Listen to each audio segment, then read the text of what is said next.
What's going on, guys? Tommy the Truck Man here with the Ranger again. I cleaned it all out. Got a new air filter back here, can of seafoam, jump start pack, gotta have the 4-way, tow strap, just some essentials, especially with the new vehicle.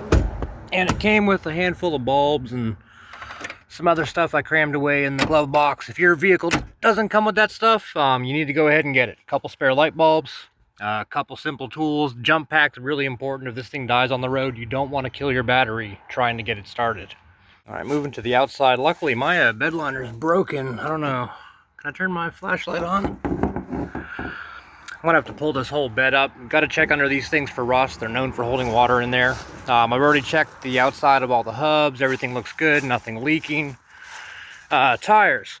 So these lovely Nokians have wear indicators. There's 60,000 and 40,000 kilometers left on these tires, but most tires should have these little wear bars.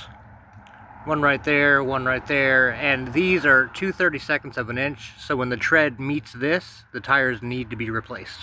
I would even replace them before that if you can. Up on the top side, we did new air filter, cleaned up these battery terminals a little bit. There's a brand new battery in here. Needs a little bit of coolant. I don't have any coolant in the garage, so I'm gonna have to grab some of that. Power steering fluid's good, oil's good. I had to add a little bit of brake fluid, but I don't see any leaks. The only major leak I know of right now is that little breather valve on the back is dripping some oil down the back of the motor, but it's in pretty good shape. We're gonna keep working at it. Of course, if you're on your first project car, maybe even your first car and you're tuning in, most vehicles are the same.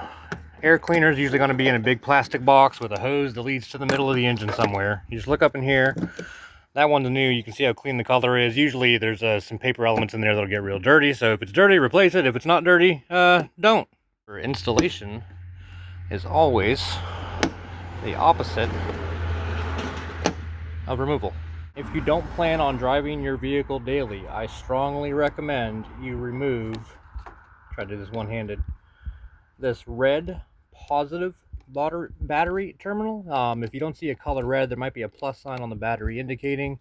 If you really had to get down to the weeds, it should run to some kind of junction box or maybe directly down to the starter on the back of the motor. Every vehicle is different, but they're all pretty similar. Go ahead and pull that off and just set it off to the side. That'll keep the battery from draining if there's any draws on the system. Might be a couple days, might be a week before I look at this truck again, and I damn sure don't want to have to jump that battery when I get back out here to work on it. All right, oil goes in there, obviously. This is the coolant reservoir. Never open this when it is hot, only do it when the vehicle has been sitting for several hours and it looks a little dry. I don't have any coolant on me, so we'll grab some of that next time we run by the part shop. There's an overflow reservoir here. I can't really see in it because the plastic's discolored. We'll probably end up replacing this whole component, but the washer fluid still works, which is incredible on a vehicle this old.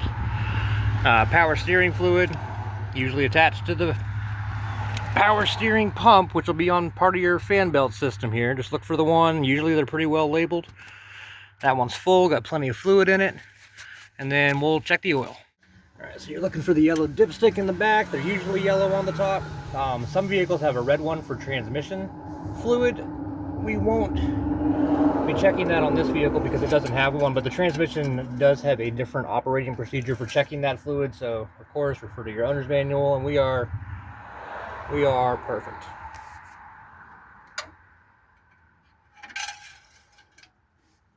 And lastly, brake fluid here. I've already put some in. I'm just recapping kind of what I did to look over everything, but you couldn't really see the fluid there. It was closer to about halfway up. There is a maximum line on here. Make sure it stays point. Don't know what's caused that. Could be brake service in the past. There's no obvious leak, so I just put some fluid in there and we'll monitor that as the restoration goes on and figure out if we need to do anything. But for now, next step's just going to be changing out all the fluids. Even though they're good because the vehicle sat, we want to make sure we change everything out just so we're at a fresh start. After that, we'll probably dig into the electronics. Appreciate you guys sticking around to the end of the video. Maybe you learned something, maybe you didn't. But again, this is content geared more towards this your first project truck, maybe even your first vehicle, and you just want to work on the maintenance and keep it running.